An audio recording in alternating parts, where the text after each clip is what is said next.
నేను సకల జీవరాశులను దయతో చూస్తాను. నేను మానవులందరినీ సమానులుగా పరిగణిస్తాను. మానవ ప్రగతికి ప్రతిబంధకంగా ఉంటూ మనుషుల్ని హీనంగా చూసే నా పాత మతాన్ని విసర్జిస్తాను.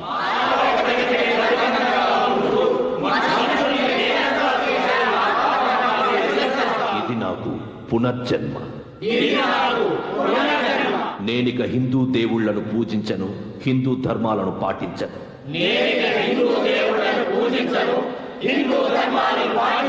బుద్ధుడు ప్రవచించిన 3 సూత్రాలు విజ్ఞానం, రుజువర్తనం, కరుణ జీవితాంతం నాకు మార్గదర్శకంగా ఉంటాయి.